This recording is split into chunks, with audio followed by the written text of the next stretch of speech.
On today's show, we'll meet a Minnesota professor whose classroom is on the water, and the subject is Bass 101. Better pay attention. Did you beat me, Professor? Next up, better read up on your Latin. Today we're going to find chanterelles and lobster mushrooms. This is Pepperita. Minnesota's Mushroom Man starts a new outdoor tradition. We're going to go ahead and just cut this into nice little bite-sized pieces. How about some quick and easy cooking tips for fish this summer? We have you covered. Okay, my turn, Lisa. Here's one. Our Minnesota-bound classic this week is not about the big fish I've caught, but the ones that, the ones that got away. Those stories and more, next.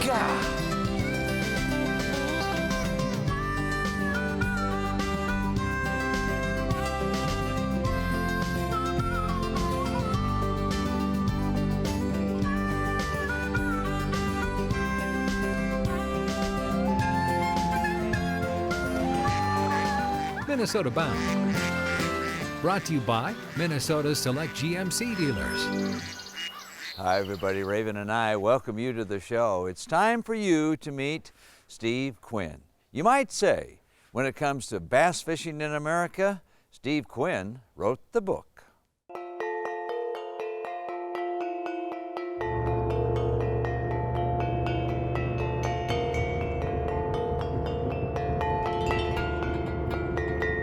Got more like a 9-foot ledge here. So let's try this one.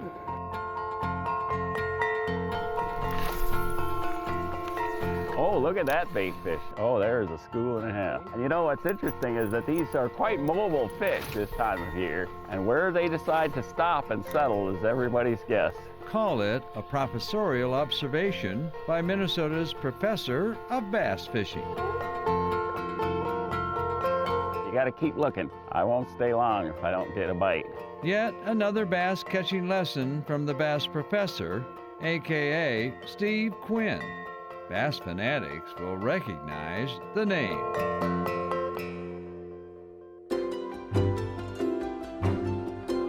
For 29 years, Quinn has been writing about bass and how to catch them in the nation's leading freshwater fishing magazine, In Fisherman, based in Brainerd.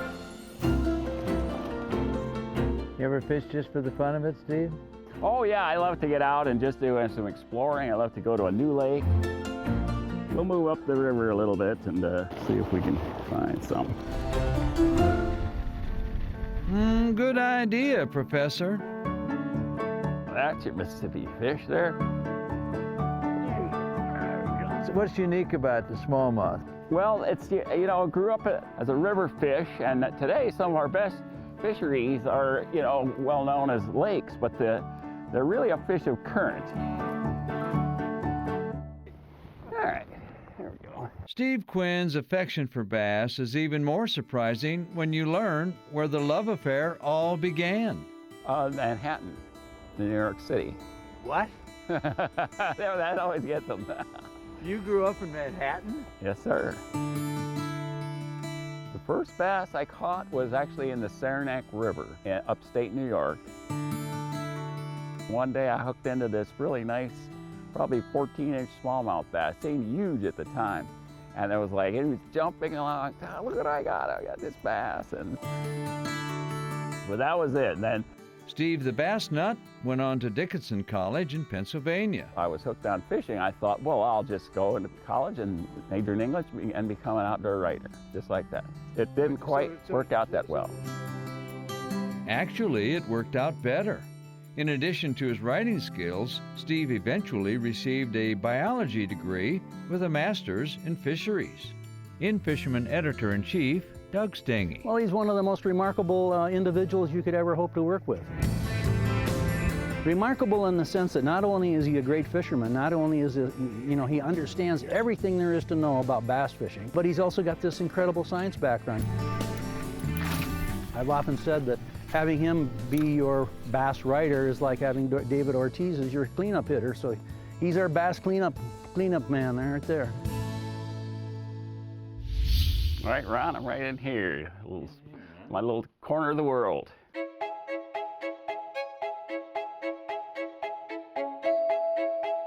You got all kinds of little... Oh yeah, I'm a pack rat. What's your last article? The last one we worked on was jig trailers. If it's a bass catching method, chances are Steve Quinn has tried the technique and written about it. Well, we've got our fish tank where we can, try some lures and see their action. This is like a Heaven's tackle box. Right, yeah, that's where people walk in and they look at all the line, and then they look at the trees of rods, and yeah, it's a neat place. But the neatest place for the bass professor is in a fishing boat, not the office. Yeah, I thought I'd cover some more water and cast it upstream and bring it back downstream. Good decision. Oh, that's the beauty. The professor is coming through. There's a pig. There we go. Now they're coming alive. She's coming up. Oh yeah, beautiful. Did you beat me, Professor? Well, this looks awful close. We got a couple of beauties here. Ho hum, just another day of catching bass for the professor of bass. With all the bass fishing you've done, there's got to be one bass that is the biggest of them all that you've caught. Oh, look at that smallmouth. The biggest smallmouth was in one of what I considered the best big smallmouth place that I'd ever been, and that's the eastern end of Lake Erie. And all of a sudden, this one came aboard, and it had been the tube bait, 7.3 pounds or 7.5, But Steve Quinn remains in love with his home waters of Minnesota. I've never been anywhere where you can't consistently go and catch so many quality fish under almost any conditions. These fish are just prolific. But I think with the conservation ethic that we have in our fishermen today, so few people are killing any big bass. Just one more fishing lesson from the professor.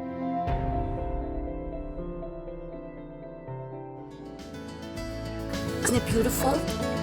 Coming up, a summer foraging festival that has outdoor adventures just a little bit excited. Oh my gosh! Oh my gosh!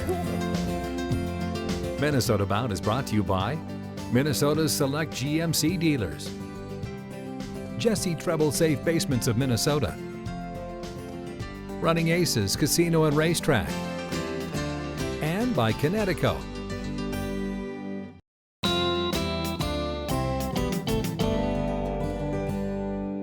You know, when we're hungry, most of us go to the grocery store, but there is somebody you're going to meet who goes into the woods and prairies to find his food. He calls himself the Gentleman Forager. Bill Shirk has the story. Camping with a funky twist. We can get everybody to gather around for a minute.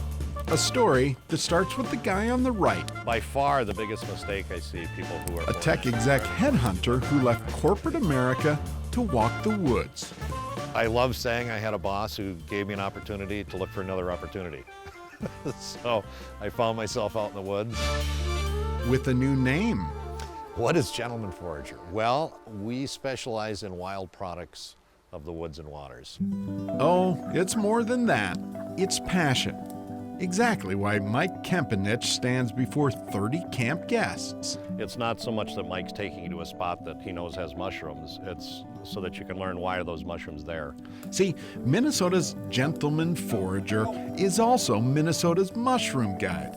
Every summer, I'll lead you guys out this way. And Mike helps hunters get outside. So somebody stop there, somebody stop here.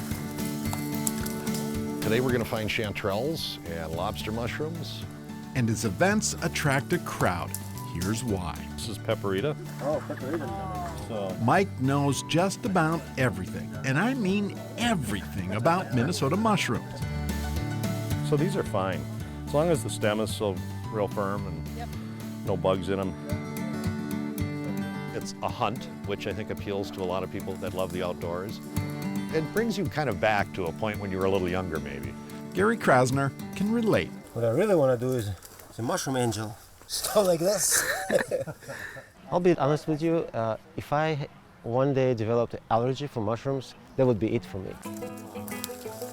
Gary is originally from Russia, and if you grew up in Russia, you grew up picking mushrooms just like you may have grown up fishing if you grew up in Minnesota.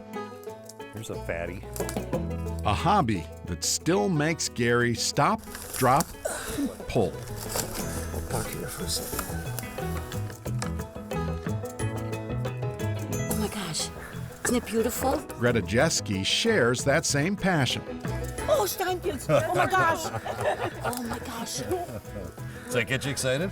I does that ever, yes. It's like a Wiener Schnitzel. Yeah. That's that good. Yeah, it's oh my very, God. very That's meaty. Very meaty, yeah, and you don't eat anything else but that. Yep. Yep. The study under Mike is to understand That's an eater. that foragers should always ask first and eat later. Ugh, you smell it? Otherwise, well, you kind of get the point. What's the ID on this guy? This would be the sickener. Yeah. Right? This is Russula Emtica. I mean, yeah, it's not going to kill you, but It's not. you'll be running to the bathroom a lot. Yeah. People who are fairly new to mushroom hunting are really pretty satisfied just to find a few and feel good about being able to identify them. They don't need to find 100 pounds or anything, you know.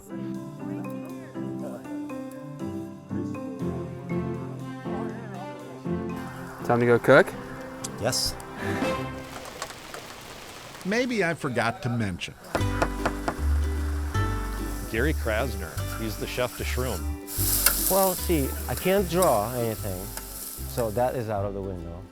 When I sing, birds fall out of the trees and milk turns sour, so that is out of the window. But he can cook.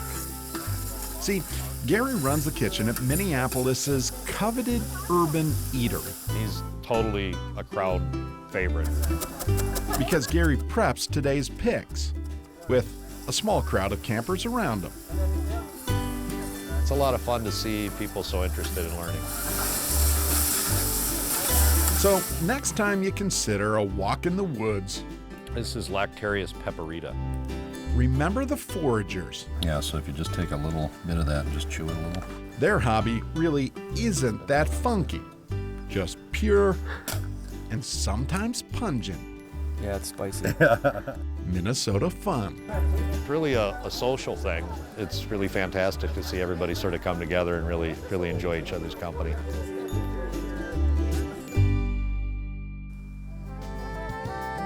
We're going to go ahead and just cut this into nice little bite-sized pieces. Okay. If you're looking for some ideas to cook fresh fish, look no further. Isn't that good? Closed captioning is brought to you by Border View Lodge.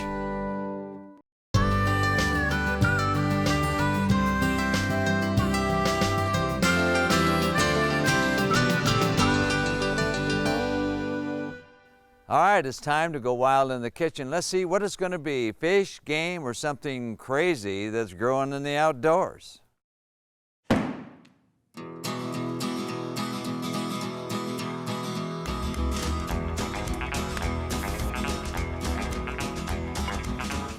Back in the kitchen with Lisa Erickson, our walleye chow chef. Lisa, you've got walleye here. My favorite way is deep fat fried. Oh, Ron, no. No? I actually have a new way to do it. My husband goes fishing all the time and he couldn't figure out why he got sick when he went fishing. And it was from eating too much fried walleye. So we came up with a recipe where we actually boil it. And you know what we call it? Redneck Lobster. Can't wait to see that. All right, so we're going to go ahead and just cut this into nice little bite-sized pieces. Okay. And get it boiling. We're just going to slide it into this saltwater boiling bath. Spread it out a little bit, and you see how it's cooking already? Look at those ends are turning white. And as soon as it's done, we're going to pull it off there. It's ready. They're all white. They are. They're perfectly done. And I've got some just regular salty butter. You just melted it. Just huh? melted it. That's it. Okay, my turn, Lisa. Take a fork of that and dip it into the butter. Dip it in the butter. Isn't that good? That's what I call wild chow. That's what I figured.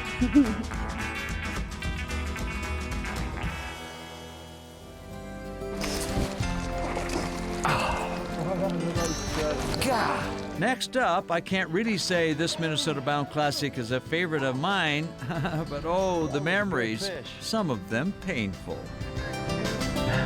Minnesota Bound, brought to you by Northland Tracker Boating Centers, Minnesota Rebath, Evinrude, the official outboard motor of Minnesota Bound, and by Totem Resorts.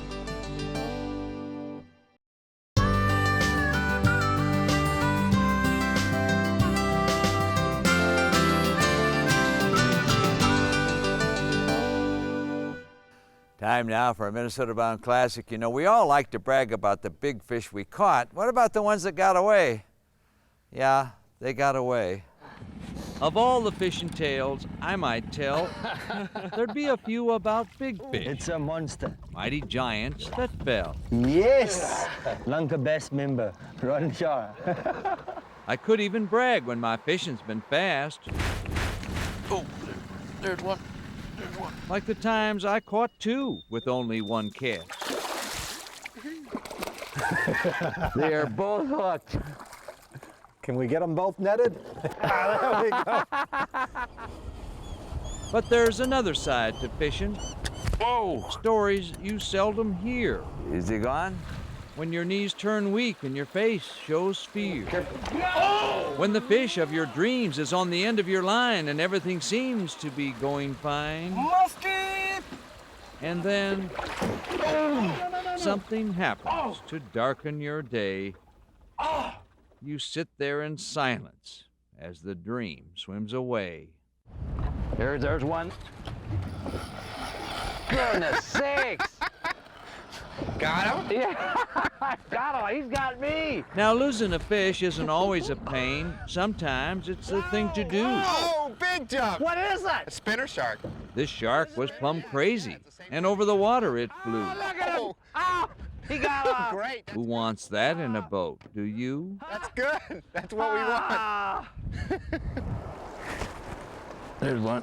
Now, there's no sense in whining, Darn. but I'll take the cake for casting and missing and making mistakes. God. My guide even wondered if I was up to the task. It was painful to hear the question he asked. I was just going to ask you why you lost so many fish this morning. Okay. Easy.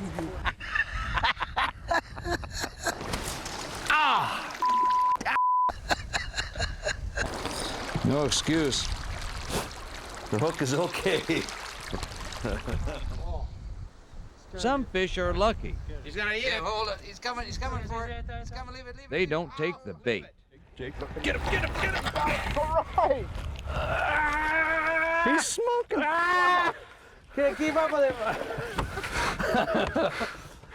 Still others are quicker and return to the lake. Oh, he's off.